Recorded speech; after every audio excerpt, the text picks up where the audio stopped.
Hello అందరికీ. Tea lovers అందరూ వచ్చి ఒక లైక్ చేయండి. సో దట్ ఎంతమందికి టీ అంటే ఇష్టమో నాకు తెలుస్తుంది. నాకు టీ అంటే చాలా ఇష్టం అండి. డేలో ఒక్కసారి టీ తాగుతాను. బట్ అది చాలా ఇష్టంగా పెట్టుకొని తాగుతాను అనమాట. ఇక్కడ నేను అల్లం టీ పెట్టుకుంటున్నాను. అండ్ బయట ఎక్కడ నేను టీ ప్రిఫర్ చేయనండి. ఇంట్లో నా చేతుల మీదుగా నేను పెట్టుకున్న టీ మాత్రమే తాగుతాను.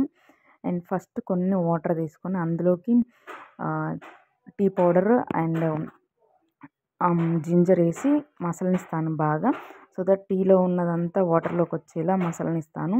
ఇక్కడ నేను టీ పౌడర్ అనేది తాజ్ మహల్ యూజ్ చేస్తానండి.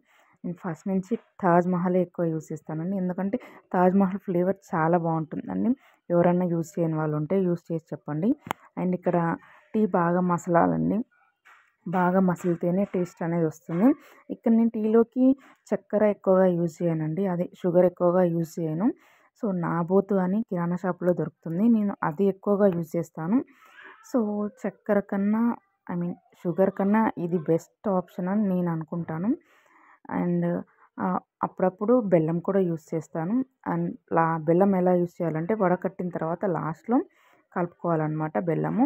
అదే నాబోతు అనుకోండి ఇలా మరుగుతుంటే టీలో వేసేయచ్చు. అది కూడా షుగర్ లాగానే ఉంటుంది. కాకపోతే కొంచెం పెద్ద పెద్దగా ఉంటుందన్నమాట. సో దాన్ని నాబోతు అంటారనమాట. నేను అది యూజ్ చేస్తాను. టీ తాగితే ఎంత రిలాక్సింగ్గా ఉంటుందండి అసలు. టీ నా నా చేతులతో నేను పెట్టుకొని అది మసిలిన తర్వాత తాగితే చాలా అంటే చాలా బాగుంటుంది. అండ్ ఇప్పుడు కూడా తాగాలనిపిస్తుందండి నాకు ఈ వీడియో చూస్తుంటే కూడా. అండ్ చాలా అంటే చాలా టేస్టీగా ఉండుద్ది. అండ్ నా ఒపీనియన్ టీ తాగని వాళ్ళైతే ఈ వీడియో స్కిప్ చేయొచ్చండి. ఎందుకంటే అమ్మో టీ కోసం కూడా వీడియో పెడుతున్నారా అంటే, ఎందుకంటే నాకు ఇష్టం కాబట్టి టీ నేను ఇలా పెట్టుకుంటాను కాబట్టి చూపిస్తున్నాను. And thank you for watching. చూడండి టీ ఎంత బాగుందో. Please like, share.